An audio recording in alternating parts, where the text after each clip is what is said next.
What's good? It's your boy, Willavelli.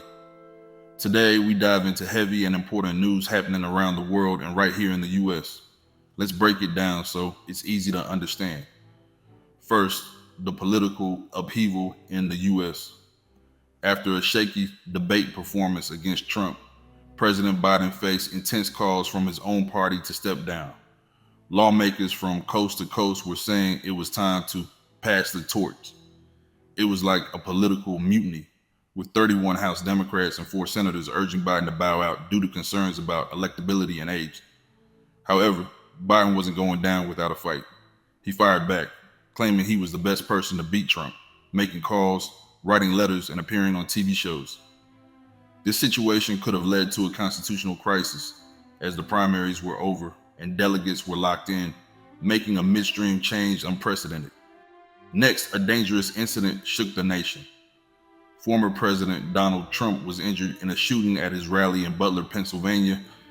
The FBI labeled it an assassination attempt. One person at the rally was killed, and 2 others were seriously injured. During Trump's speech, chaos erupted as a gunman perched on a rooftop opened fire. The Secret Service acted swiftly, shielding Trump and eventually stopping the gunman. Despite his injuries, Trump raised his fist to the crowd before being rushed to the hospital, later assuring everyone he was fine and continuing his campaign for the Republican nomination.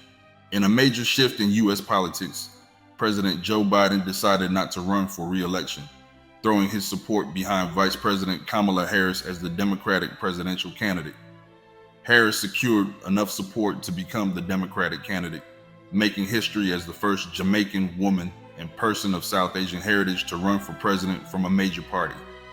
She will face former President Donald Trump in the November election. Recent polls showed her slightly ahead despite facing a barrage of negative comments.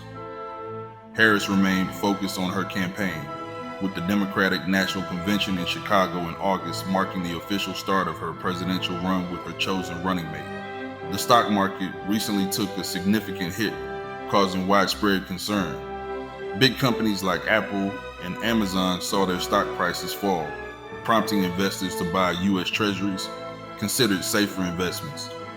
This shift caused mortgage rates to drop, making it a good time for some folks to refinance their loans. In the Middle East, a high-profile leader from Hamas, Ismail Haniyeh, was killed in Tehran, the capital of Iran. Iran believes Israel is behind this and is extremely upset. Iran vowed to punish Israel, calling in ambassadors for a big meeting with the Organization of Islamic Cooperation, OIC, to gather support. Many countries urged Iran to stay calm, but Israel braced for potential attacks. President Joe Biden and Vice President Kamala Harris were deeply concerned, meeting with their security team to control the situation. Iran received backing from allies in Lebanon and Yemen, complicating matters further. Flights were canceled at Tehran airport due to fears of military activity. Russia also got involved, with top official Sergei Shoigu visiting Tehran to show support. As these events unfolded, fighting continued in places like Gaza and along the Israel-Lebanon border, with both sides preparing for what comes next. All of these events, each more unsettling than the last, converged toward an ominous Black Swan event, something unpredictable and potentially catastrophic.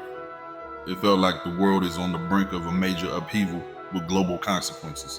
To sum it up, there is a lot happening both globally and in the US.